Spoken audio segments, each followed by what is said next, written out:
two estate planning attorneys, Nick Klingenberg, Mark Gilfix. We're going to debunk Schitt's Creek. Yes, we are. Here we go. My great aunt died. All of the arrangements have fallen to me. Hi, I'm looking for Stevie Budd. I'm her. Hi, we spoke on the phone. I'm Elaine from West Street and Healy. I have some personal effects that were willed to you and some documents for you to sign. What is this? That is the deed to the motel. Sorry? Maureen Budd owned the motel. Was she of sound mind? According to her will, she wanted you to have it. So many problems. So many problems. Come on. Okay, what would you call out first? Well, first, it seems like, at least maybe this is how it's edited. The morning of, Stevie finds out that the aunt has died, and then the same day, the attorney shows up with a deed that's conveying the property to her. Yeah, bequests are not fast food. No, and oh my gosh. And also, even if it was the simplest administration in the world, it wouldn't happen the same day. No way, not even, like, there's not even a death certificate yet. No, I mean, but maybe, who knows? Maybe she had a trust and he didn't need the death certificate, but typically there's a survivorship period. Like, just would never happen in the same day. No, and why, another issue, why would the person inheriting say, was she of sound mind? You don't ask that if you're inheriting. You're like, give me the gift, I don't have any questions. Yeah, like, come on, that's for the people who didn't inherit to maybe But you ask. saw the attorney's politician answer. She was like, she didn't answer the question. Answer. It was just very political. But and it's also not up to her. I mean, we don't know if she prepared the plan or what, but the attorney shouldn't really be even getting into that. The question was bad and the answer was bad. It was terrible. And there's no way she would have gotten, even if her aunt had died a few weeks before, which it implies it was the same day, she wouldn't get the deed right away. It has to go through probate. If it was a will, it takes potentially a couple of years in the courts before she would get it. You don't get the deed the same day. And why is Stevie signing it?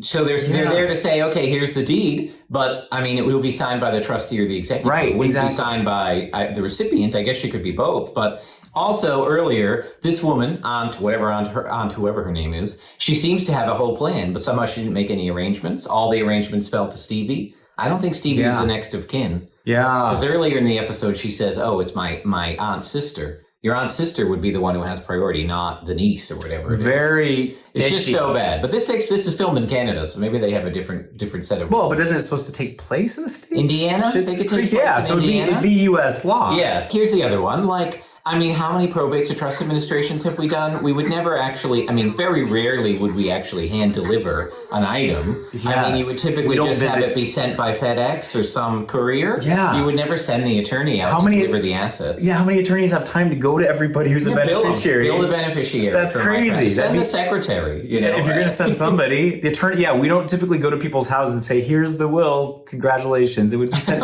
certified mail or something like that. Yeah, exactly. Here you would send it by certified mail, so they had you could prove that it was received, but you would send these possessions by some courier or by FedEx so that it was insured. You wouldn't waste your time going to hand deliver. What if the beneficiary is across the country? That would be a huge waste if you had to hand deliver it. And the other issues, again, shouldn't just be a will. It should be a living trust. A will means you're stuck in the courts. A properly set up living trust doesn't have to get stuck in the courts. Although here, maybe that's not an issue because fictitious courts take no time. No time in reality, all. They it take a happens couple immediately. Years. I mean, it all vests immediately, but it would never be administered this fast, ever. Yeah.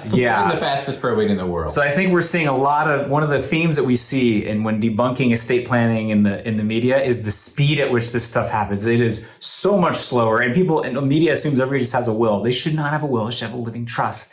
That's faster. It's more private. It still takes a lot of time though, because these are multi-million-dollar issues sometimes. She you don't owned want a this motel. happening. That motel, who knows, could be worth at least six figures. Yeah, I mean, it's somewhere in Indiana. I don't know. Maybe. Okay. Edit that out so that Indiana people don't get upset. We don't want to be hated by the state of Indiana. That's right. So debunked.